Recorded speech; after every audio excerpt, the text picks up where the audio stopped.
Today marks Freedom Day, and it's a time where the nation reflects and celebrates the country's first non-racial democratic elections back in 1994.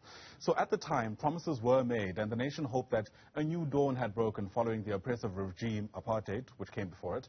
But 24 years later, the masses are still facing many of the struggles they faced during apartheid. So to help us evaluate how far we've come as a nation and perhaps get us a sense of where we're heading, we're now joined by scenario planner and futurist Clem Sunter, who's with us via our video link. And it's lovely to see you, sir. Thanks very much indeed for making time on this public holiday.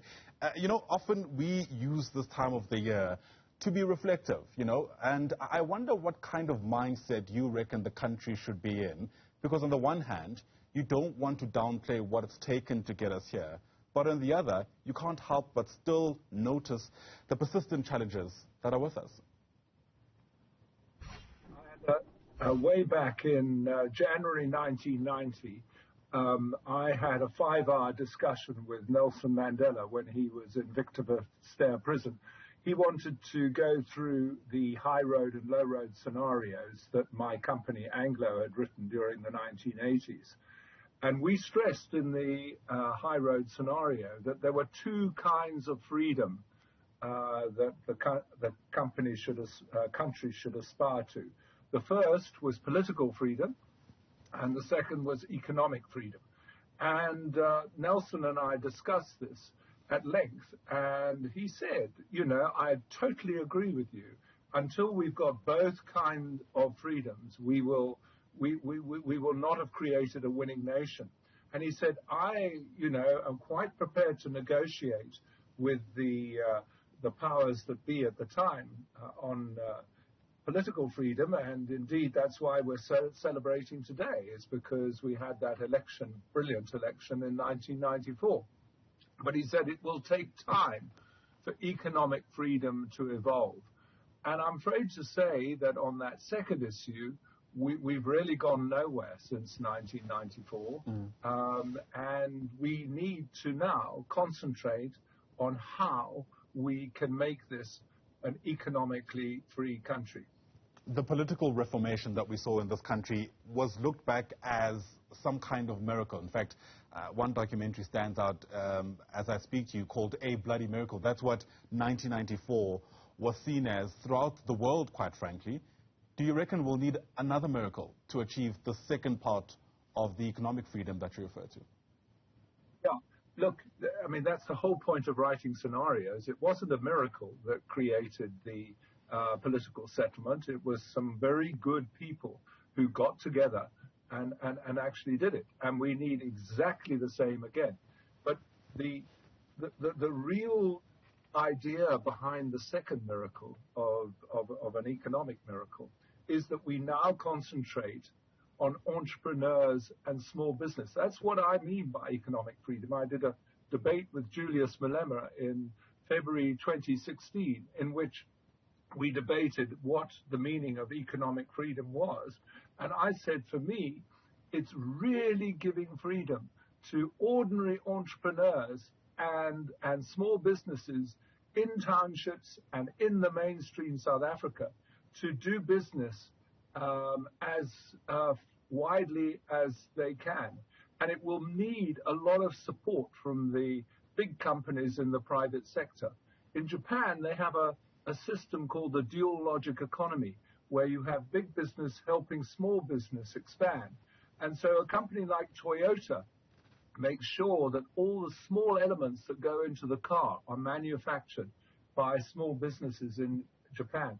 I want every municipality in South Africa to do exactly the same. Say, what big businesses have we got in our area that we can now ask for help in combining with small businesses to produce stuff that people want. And right now, for example, we have an electricity shortage. So I would love every single municipality to say, how can we install wind farms, solar farms, tidal farms by the sea, and how can we actually get together with the community to do that and use the help of big business? And I know there are certain areas where there is no big business, then we'll have to look for another model.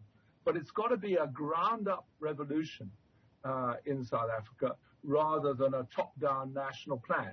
Yes, Cyril can set the parameters, and he can have a council of entrepreneurs, which he should assemble around him to kind of set the objectives, like he has done with the pandemic on TV. He should be coming on every month now saying, this is how we will recover the South African economy and concentrate on small business.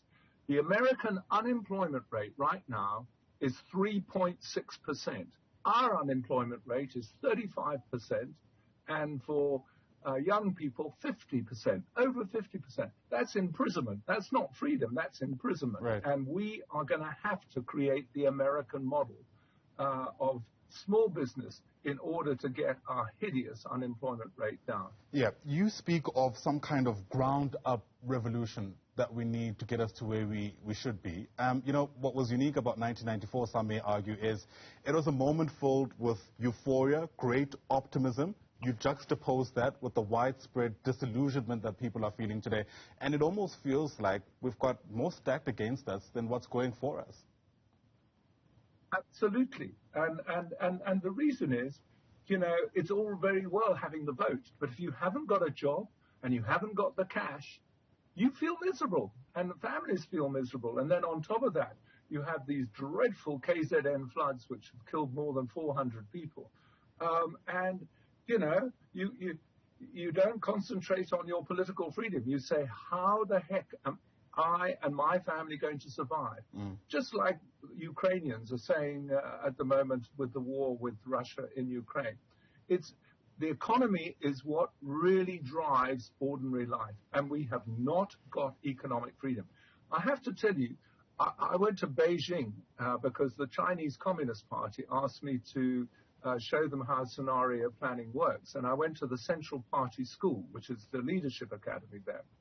And on the walls, they had these slogans by Deng Xiaoping, who succeeded Mao Zedong.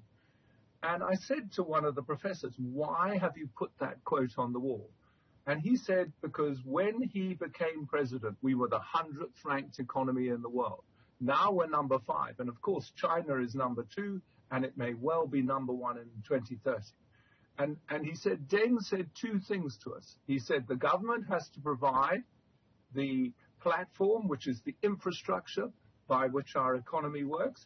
And he says we must allow ordinary Chinese people to create wealth for themselves as entrepreneurs and small business and growing into large businesses. And that's what Deng did. He changed communism. And we've got to get the same message here, that if we want to have collective prosperity, we have to create this small business entrepreneurial economy. The example you used brings into sharp focus the need for good, moral, noble leadership. Depending who you ask in our country, there's a big lack of exactly that. Yeah, I know that there is, and I know that that is also the widespread perception. But right. I also know Cyril quite well because I used to negotiate with him when I was the CEO of the Anglo Gold and Uranium Division. And he was a remarkable guy to negotiate with because he always kept his word.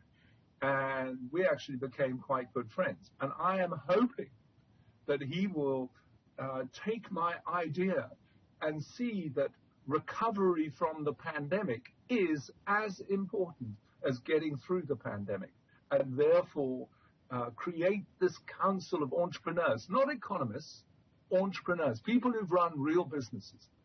And you know what? We've got lots of them here. I mean, one of them went to Pretoria Boys High, and he then founded a little company called Zip2, which was all about inner city maps, and then PayPal, and now he runs SpaceX and Tesla, and is just about to take over Twitter. That's Elon Musk, and he went to Pretoria Boys High. And you know what? We have lots of entrepreneurs with that capability of all colors and genders in this country. They're there waiting for this kind of society where they can thrive. So we've got to get rid of the red tape. We've got to get the wholesale support of the big businesses which are very successful in South Africa, and we must go for it. Well, with those words, Clem Sunter, I hope your good friend and co-negotiator, Cyril Ramaphosa, has been listening, because I understand he's got a speech later today. And if you take some of your ideas, perhaps that will kind of inspire the kind of drive that I think many people are desperately looking for as we mark this Freedom Day. Thanks for your time. Great to be speaking to you on this Wednesday morning. Clem Sunter is a futurist and a scenario planner here on the AM Report.